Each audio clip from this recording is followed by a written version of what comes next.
Now this is what the Stanley Parable is all about. Don't you remember all those great jokes from the original dialogue? Also, Stanley is addicted to drugs and hookers. Yes, it's as classic now as it was back then. Let's do it for the fans, Stanley. Let's give them more content exactly like this. But if we want to do that, you're going to have to give something up.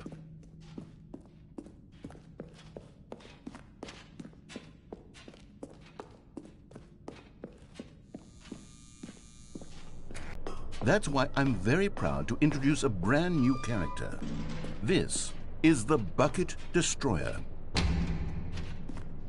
I think it'll make a wonderful new addition to the rich lore of the Stanley Parable. True, it also was not in the original game, but it's such a well-fleshed-out character with so much personality that to me it already feels as though it's been part of the cast all along. Don't you agree? Can you guess what the Bucket Destroyer does? Surely you don't need me to spell it out for you. Go ahead now, Stanley. Say goodbye to the bucket, and then pop it into the machine when you're ready.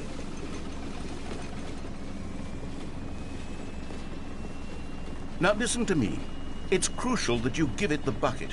I don't know what the Bucket Destroyer will do if it can't destroy your bucket. Destroying buckets is all it knows. That is its singular personality trait.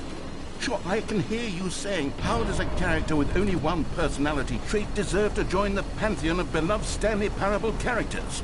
Well, you see, if you were to really explore the Bucket Destroyer, you would see that its desire to crush buckets is so densely loaded with complexity and nuance that it's really like 10 personality traits. What other object in this game can you even say that about? The broom closet? Certainly not. I wonder what sort of Bucket Destroyer merchandise the fans will be clamoring for after this. Okay, the Bucket Destroyer is getting very upset now. You'll have to hurry and feed it. We can't get back to the classic Stanley Parable characters like the Adventure Line or the Bucket Destroyer until you crush that damn bucket. Quickly now, the fans are waiting. Do it, the fans, Stanley. Give the fans what they want. Hurry and...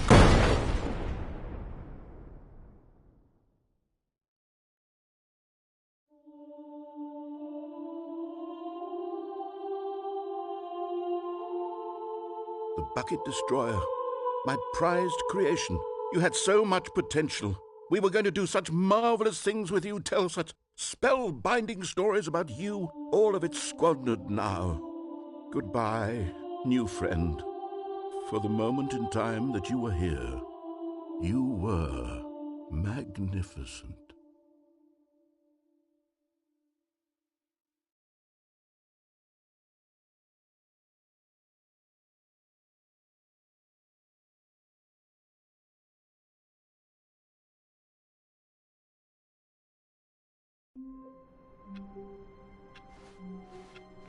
All of his co-workers were gone. What could it mean? Stanley decided to go to the meeting room. Perhaps the good old bucket. Just Stanley and the bucket. Off on another thrilling adventure together. Stanley clutched the bucket tightly to his chest. This was not the correct way to the meeting room, but Stanley had felt the bucket calling to him, telling him that the employee lounge was simply the place to be. And here it was. Had the bucket turned out to be correct? Was this... No, never mind. The bucket was wrong. Stanley took the door on his left to go back to the meeting room. No, said the bucket. don't go to the meeting room. Go somewhere else. The cargo lift, yes. Good, said the bucket. Now ride the lift all the way to the top. There's something up there I need you to do. Stanley did not question why or how this bucket was speaking to him. It should have alarmed him, of course, because buckets can't talk. But Stanley chose not to think about this obvious fact. He was firmly convinced that the bucket had spoken to him, and he unthinkingly did whatever the bucket asked.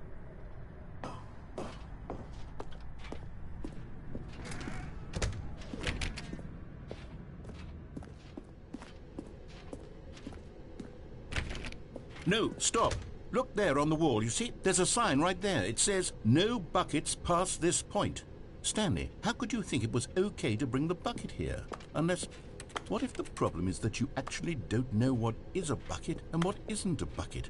I suppose that would explain a lot about your behavior up to this point. Which, if that's true, well, my goodness, I think we have to do something about it. This misunderstanding could have dire consequences on the entire rest of the game if not addressed quickly and properly. So much of the impact of the story is dependent on your understanding of what is and isn't a bucket. Please.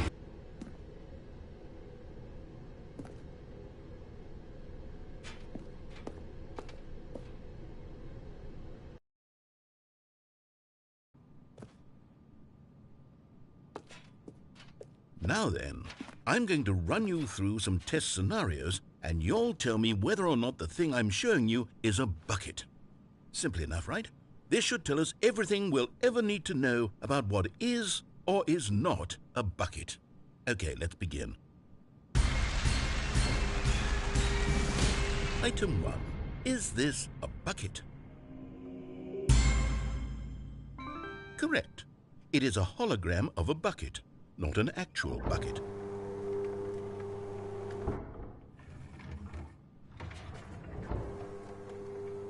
Item 2. Is this a bucket? Correct. It is a 3D printed recreation of a bucket, not an actual bucket.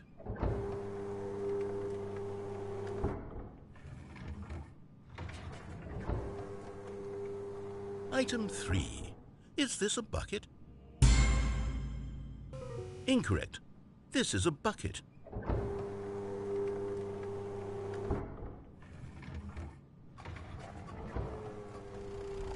Item 4. Is this a bucket? What? Are you hallucinating? This is a tractor. It's an enormous machine that tills the earth. I thought this was a gimmick. How on earth did you manage to screw it up? Absolutely incredible. Let's just move on to the next one.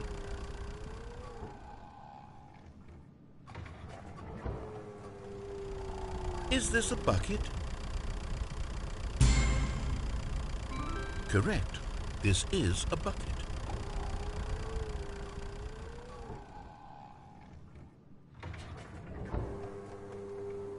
Item 6. Is this a bucket? Trick question. Both. Gotcha.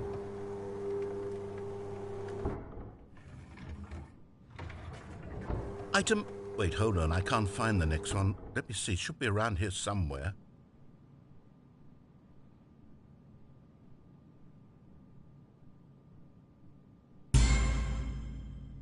Okay, you and I both know there isn't anything here. And I don't appreciate the implication that nothing is a bucket when we both clearly know that a bucket is something, and therefore nothing could possibly be something. Unless, in your twisted mind, have you somehow convinced yourself that a bucket is nothing? Answer me straight, Stanley. Do you believe that nothing is a bucket?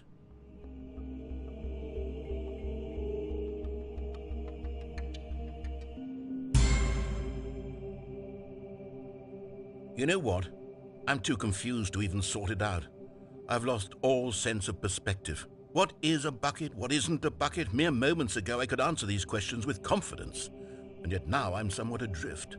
Do any of us know what a bucket is? Am I a bucket? Stanley, I can't keep doing this. I'm losing myself, and myself was all I ever had to begin with. I'm afraid the bucket is threatening to tear our relationship apart. I can't have that. I'm sorry. But I'm going to erase all buckets from the game entirely. Okay, here we go.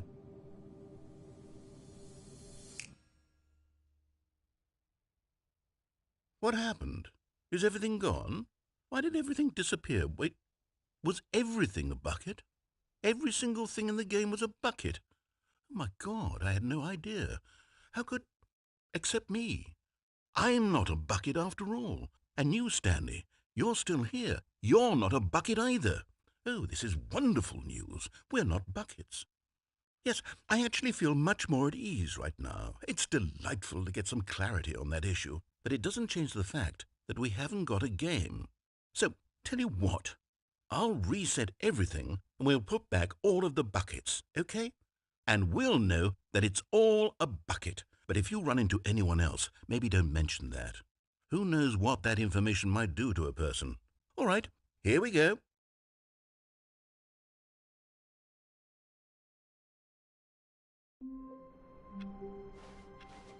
All of his co-workers were gone. What could it mean? Stanley decided to go to the meeting room. Where are we going today? The bucket asked. Stanley just smiled. Anywhere they went together would be perfectly fine with him. Stanley clutched the bucket tightly to his chest and entered the door on his left.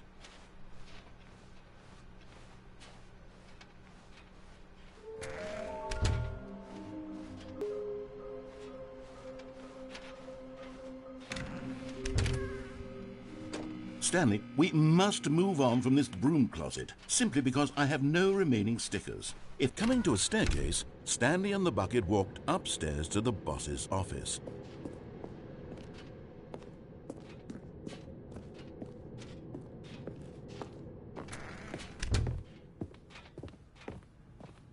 Stepping into his manager's office, Stanley was once again stunned to discover not an indication of any human life. Crushed by the weight of this revelation, Stanley may have broken down into an emotional dumpster fire if not for the soothing presence of the bucket. Even now, in his darkest of hours, did the bucket's warmth and guiding light pierce the dark clouds of confusion and chaos. It would be with him always. The bucket would, and he knew it. The two of them were inseparable. But Stanley guessed the correct code by sheer luck. Was it that the bucket knew all along? Was the bucket guiding him? Yes, this is certainly the most logical explanation.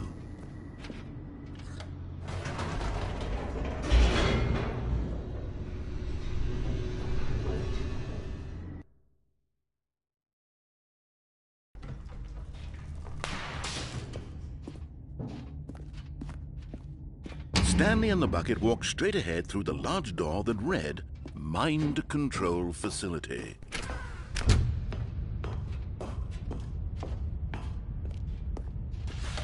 The lights rose on an enormous room packed with television screens. What horrible secret did this place hold? Stanley and the bucket both wondered to themselves.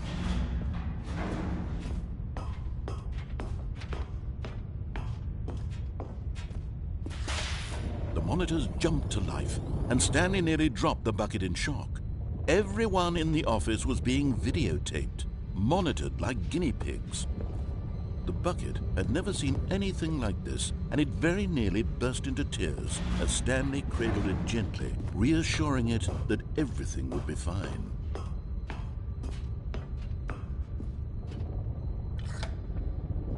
Was the bucket under the mind control facility's influence as well? Had the bucket been told to do things it didn't wish to do? What kinds of things does a bucket want to do or not want to do in the first place? These questions raced furiously in Stanley's feeble mind. No! He screamed into the bucket. He couldn't accept it. His own life in someone else's control, never!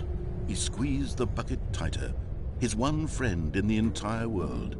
At this point, he could trust no one except for the bucket.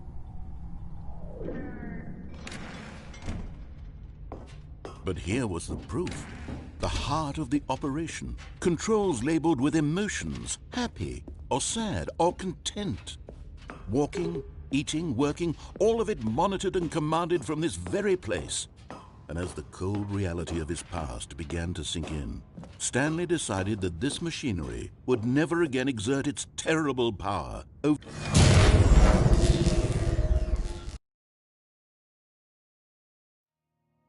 Stanley and the bucket waited in blackness. Was it over?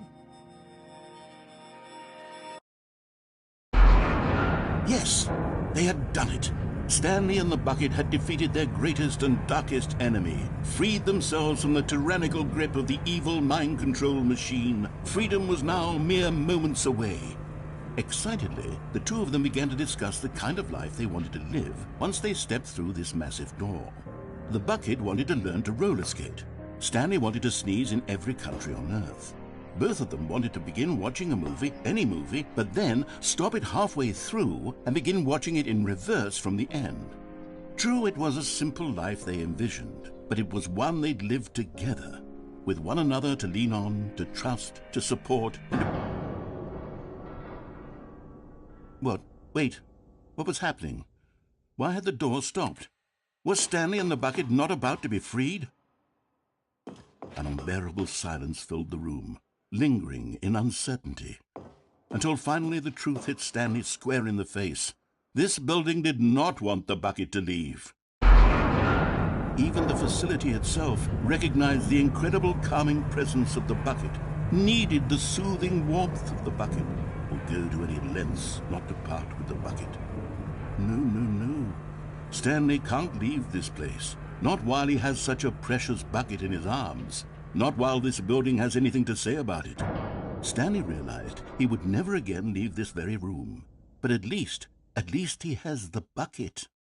To be trapped eternally in darkness isn't really so bad, Stanley thought to himself. As long as I have my bucket with me, right? I'll be okay, won't I? Stanley gulped. Very soon now, he was about to find out.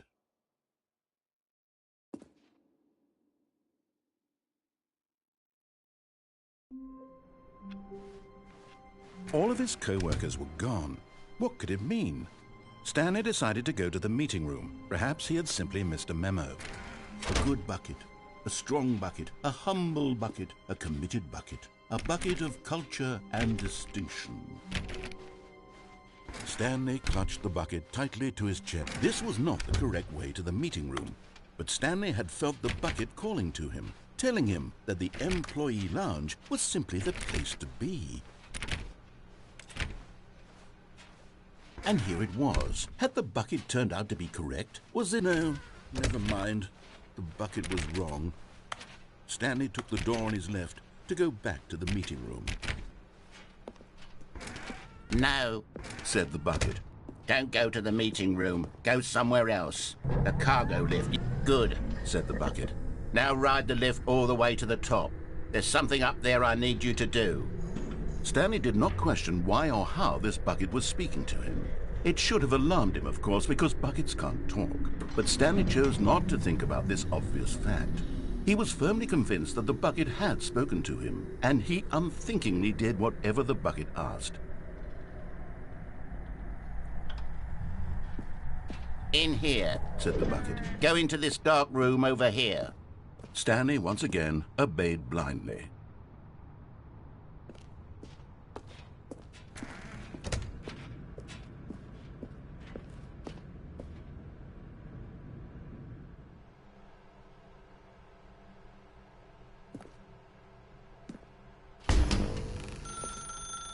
Now pick up the phone. Said the bucket. Pick up the phone and it will take us back home, where we can go about life together.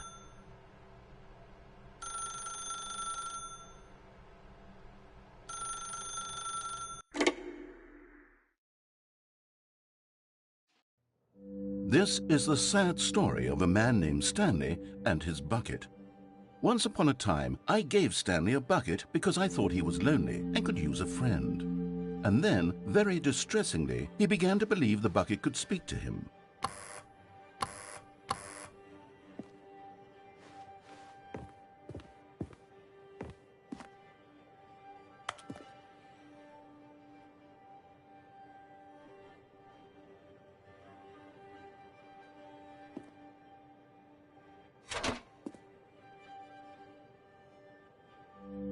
The Stanley Parable Reassurance Bucket was merely meant to provide the comforting glow of companionship.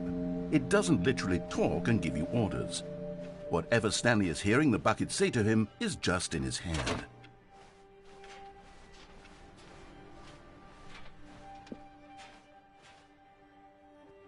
Lately, I've been concerned about him. Wouldn't you be concerned as well? To see him delusional like this, obsessing over an inanimate metal object? I want to say something to him, but I don't know how I can convince him. I don't know if he'll listen to me. Oh, I'll try anyway. Stanley, can you hear me? Listen to me. It's just a bucket. It can't think, it can't talk. All it will ever truly do for you is effectively transfer a liquid from one location to a different location. That's it. It doesn't do anything else.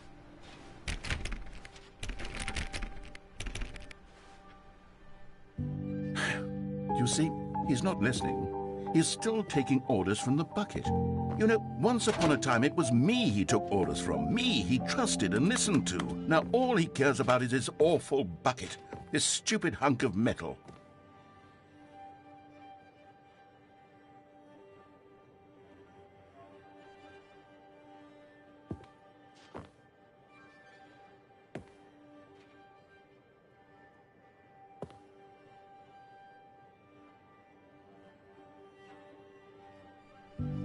Sad, but I suppose he doesn't need me anymore.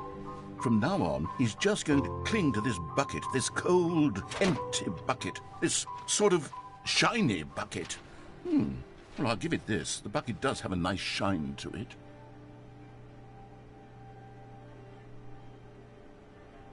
Hardware store bucket.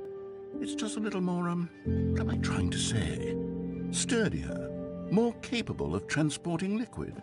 Like it would be better at moving an amount of water from one room to another.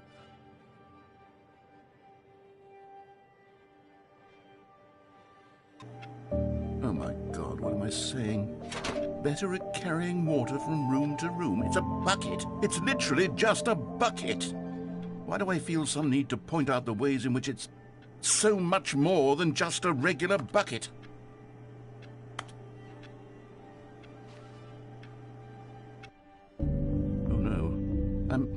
I'm having feelings for the bucket.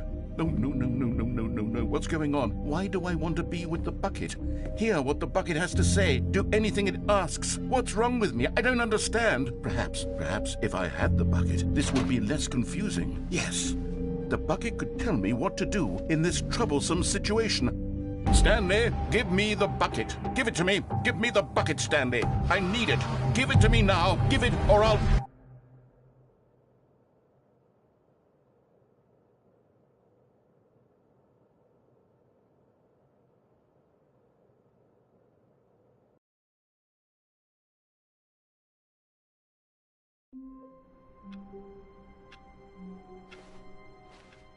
All of his co-workers were gone. What could it mean?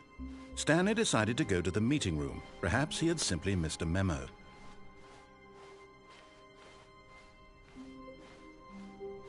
When Stanley came to a set of 2 open doors, he entered the door on his left.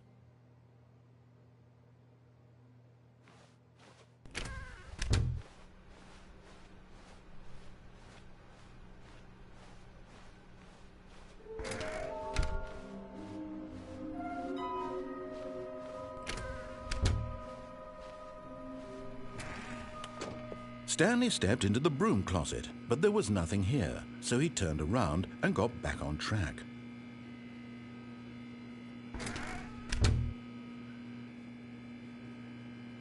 There was nothing here. No choice to make, no path to follow, just an empty broom closet. No reason to still be here.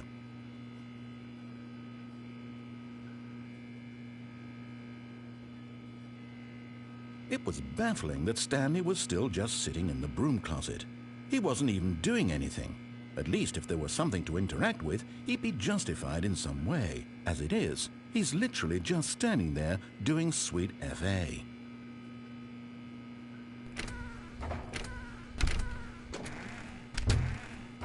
Are you really still in the broom closet? Standing around doing nothing? Why? Please offer me some explanation here. I'm genuinely confused.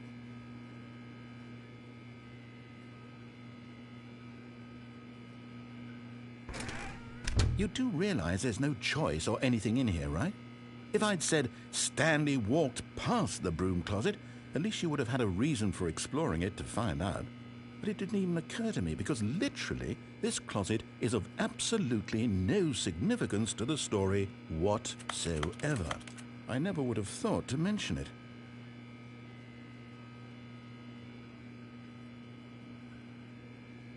Maybe to you this is somehow its own branching path. Maybe when you go talk about this with your friends you'll say, "Oh, did you get the broom closet ending? The broom closet ending was my favourite." I hope your friends find this concerning.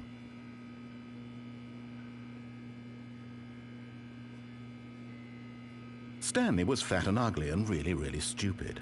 He probably only got the job because of a family connection. That's how stupid he is. That or with drug money. Also, Stanley is addicted to drugs and hookers.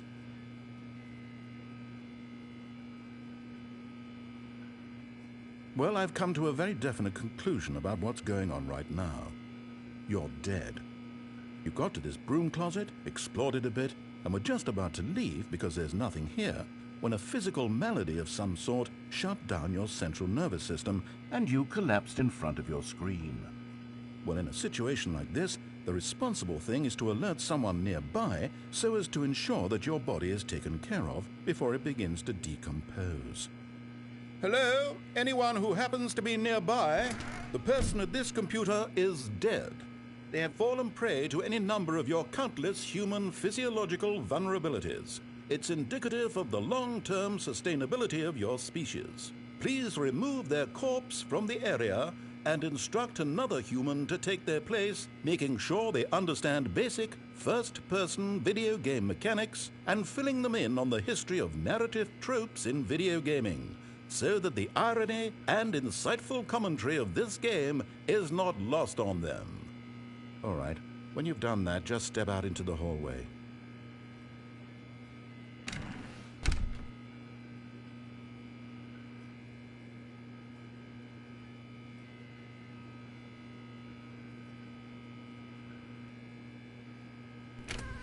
Ah, second player. It's good to have you on board. I guarantee you can't do any worse than the person who came before you. You too? Unbelievable. I'm at the mercy of an entire species of invalids. Perhaps there's a monkey nearby you can hand the controls to. A fish? Fungus?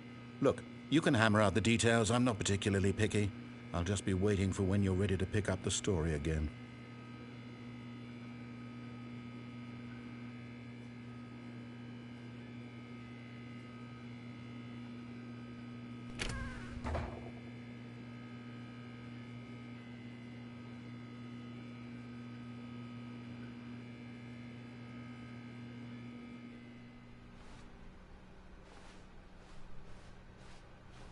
Coming to a staircase, Stanley walked upstairs to his boss's office.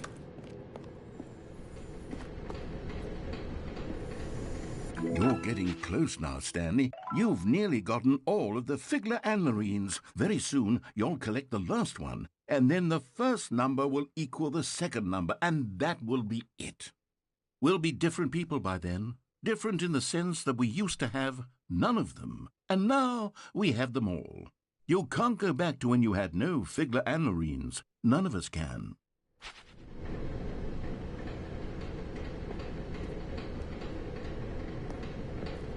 But Stanley just couldn't do it. He considered the possibility of facing his boss, admitting he had left his post during work hours. He might be fired for that. And in such a competitive economy, why had he taken that risk? All because he believed everyone had vanished? His boss would think he was crazy. And then something occurred to Stanley. Maybe, he thought to himself, maybe I am crazy. All of my co-workers blinking mysteriously out of existence in a single moment for no reason at all? None of it made any logical sense. And as Stanley pondered this, he began to make other strange observations. For example, why couldn't he see his feet when he looked down? Why did doors close automatically behind him wherever he went? And for that matter, these rooms were starting to look pretty familiar. Were they simply repeating? No, Stan, that had been on the tip of his tongue. He just hadn't found the words for it. "I'm dreaming!" he yelled. "This is all a dream." Oh, what a relief Stanley felt to have finally found an answer, an explanation. His co-workers weren't actually gone. He wasn't going to lose his job. He wasn't crazy after all. And he thought to himself, I suppose I'll wake up soon. I'll have to go back to my boring real-life job pushing buttons. I may as well enjoy this while I'm still lucid. So he imagined himself flying and began to gently float above the ground. Then he imagined himself soaring through space on a magical starfield, and it too appeared. It was so much fun, and Stanley marveled that he had still not woken up. How was he remaining so lucid? And then perhaps the strangest question of them all entered Stanley's head. One he was amazed he hadn't asked himself sooner. Why is there a voice in my head dictating everything that I'm doing and thinking? Now the voice was describing itself being considered by Stanley, who found it particularly strange. I'm dreaming about a voice describing me, thinking about how it's describing my thoughts, he thought. And while he thought it all very odd and wondered if this voice spoke to all people in their dreams, the truth was that, of course, this was not a dream. How could it be? Was Stanley simply deceiving himself, believing that if he's asleep, he doesn't have to take responsibility for himself? Stanley is as awake right now as he's ever been in his life. Now, hearing the voice speak these words was quite a shock to Stanley. After all, he knew for certain, beyond a doubt, that this was in fact a dream. Did the voice not see him float and make the magical stars just a moment ago? How else would the voice explain all that? This voice was a part of himself too. Surely, if he could just... He would prove it. He would prove that he was in control, that this was a dream. So he closed his eyes gently, and he invited himself to wake up. He felt the cool weight of the blanket on his skin, the press of the mattress on his back, the fresh air of a world outside this one. Let me wake up, he thought to himself. I'm through with this dream. I wish it to be over. Let me go back to my job. Let me continue pushing the buttons. Please, it's all I want. I want my apartment and my wife and my job. All I want is my life exactly the way it's always been. My life is normal. I am normal. Everything will be fine. I am okay.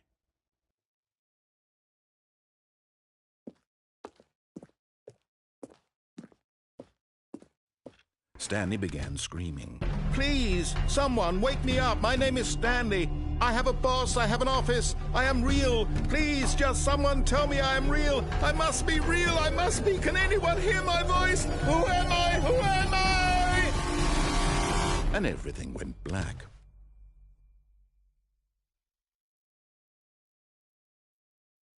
This is the story of a woman named Mariella. Mariella woke up on a day like any other. She arose, got dressed, gathered her belongings, and walked to her place of work. But on this particular day, her walk was interrupted by the body of a man who had stumbled through town talking and screaming to himself, and then collapsed dead on the sidewalk. And although she would soon turn to go call for an ambulance, for just a few brief moments she considered the strange man. He was obviously crazy. This much she knew. Everyone knows what crazy people look like. And in that moment, she thought to herself how lucky she was to be normal. I am sane. I am in control of my mind. I know what is real and what isn't. It was comforting to think this, and in a certain way, seeing this man made her feel better. But then she remembered the meeting she had scheduled for that day, the very important people whose impressions of her would affect her career, and by extension, the rest of her life. She had no time for this, so it was only a moment that she stood there, staring down at the body. And then she turned and ran.